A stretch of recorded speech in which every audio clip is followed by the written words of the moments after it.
Conferência de imprensa com Polona e Hercog após o apuramento para os quartos de final do OES Ladies Open. Polona, a first tough opening match for you. How did you feel on court? What can you tell us? Yes, I think I started pretty well. I think the first set was quite good. I was feeling pretty well, and I think I was aggressive and everything. I think I lost my way a little bit through the match.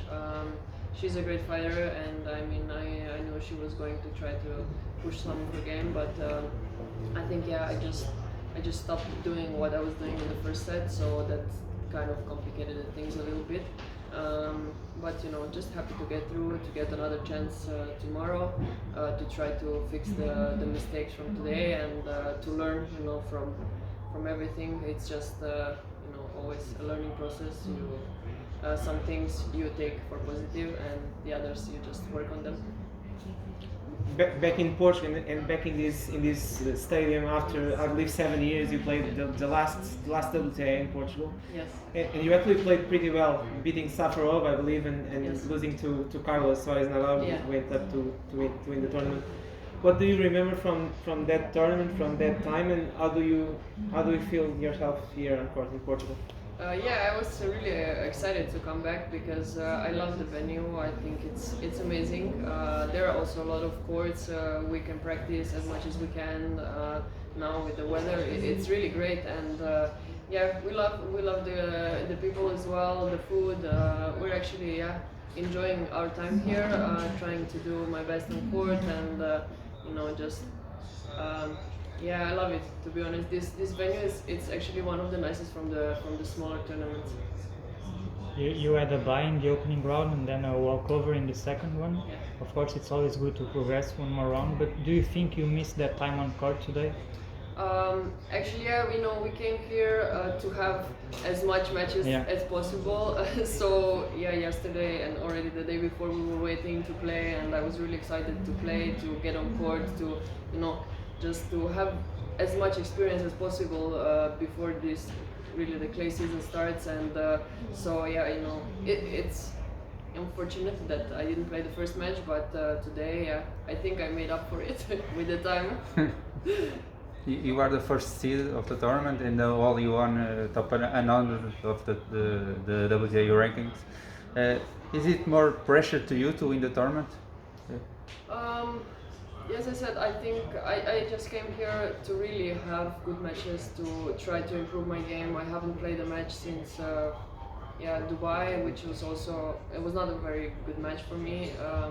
And last match on clay courts was last year, so I'm just trying to get in the rhythm and playing well. I think this is the most important thing for me, to try to, even when it's a tough match, try to keep the level. Today it was not great, but happy to get through, and just trying to do best in the next match.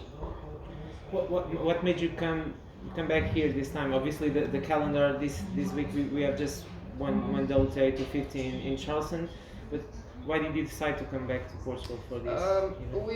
We did like a practice block at home for almost like 1 month. So I said, let's go here, try to have some matches, and it's always, you can never recreate the match in the practice. So it's really like a positive experience, to just be on court, even if it's, I'm not just coming here and try to win the tournament. It's not my goal. It's just to raise the level, and I think when you're playing well, the results are coming by themselves. So it's, I don't know. I'm just trying to be chill, and of course, everybody loves to win a tournament, but.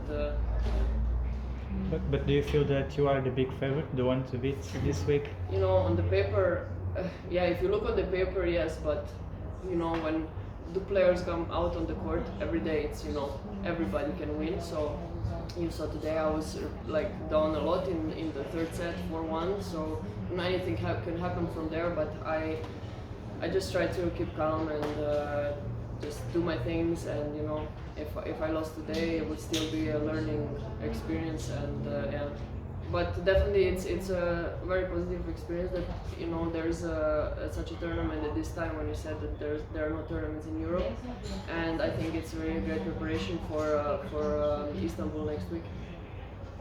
Obviously, you are still very young, but very experienced already. What are your goals for the rest of the season and for the next years of your career? You obviously have a very good and experienced coach as well. Yes. How do you see yourself doing in the next couple of years in terms of goals?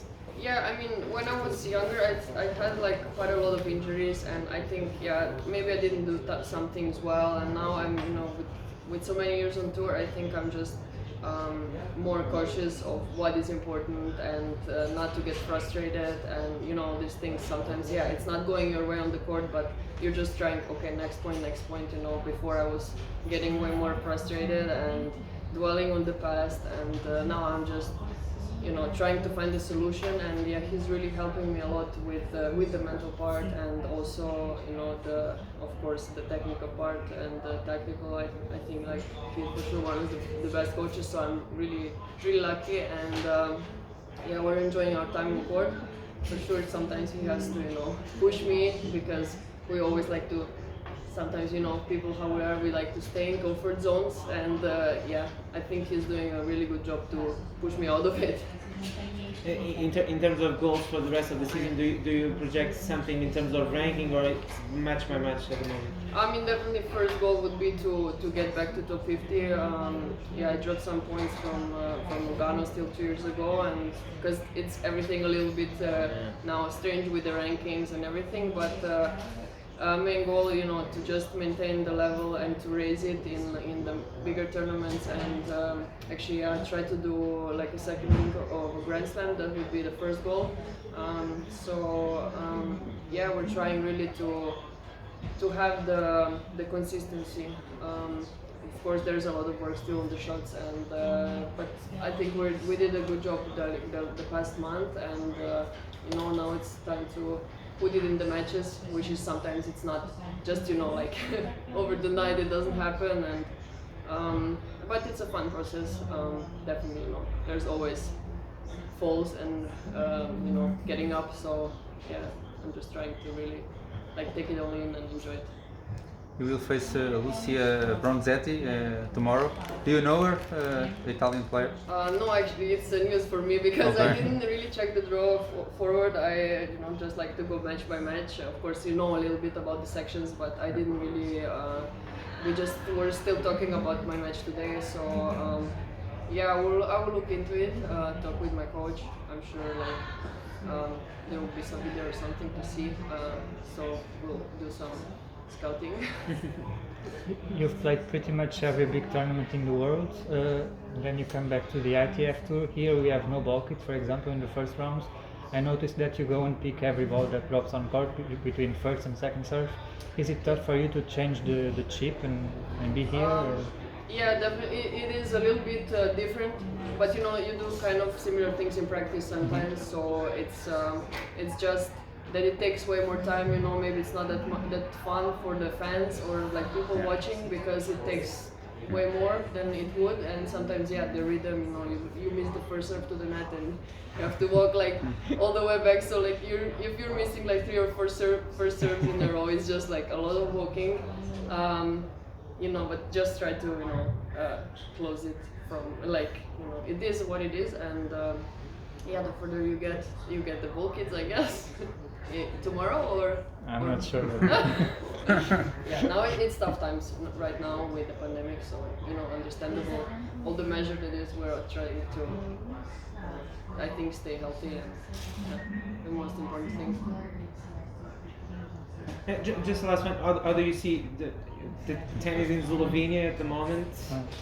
I think we are 3 top 100 women right now. 3? Yes. So. I think so, yeah. And Tamara, she played really well in Bogota. She played the final. She was pretty close to winning. Sorry? She was pretty close to winning, actually. Yes, Lost a battle. It was a tough match. Really. I mean, finals are always, you just fight, give everything, and And then Kaya, yeah, she's a young player coming up, so yeah, definitely it's. I think it's really improving from the guys. We have one guy right now in top 100. It's a small country, so I think it's already like quite a lot now. But you know, I think conditions and everything still, we could have it better at home maybe, but you know, as I said, it's a small country and sometimes it's the financial part. It's not the easiest, you know, for the federations and everything. But yeah, it's really good that we have some younger players from the back. Like, I don't really know too many like younger ones, but there are a few girls that are also winning on the junior tour. So yeah, hopefully, you know, we keep the level. If you win tomorrow, probably you have to be on the court twice, I guess. Are you ready for the challenge? Yes, of course. It was today was quite a long match. Also, it was tough, but I enjoyed it. It was, you know, sometimes it's these moments when it's the toughest. You just push 1 more % and the result is there. But yeah, first let's do the first match tomorrow, and definitely I'm ready for it. You know, I'm gonna give my best. Thank you Thank you very much. Okay.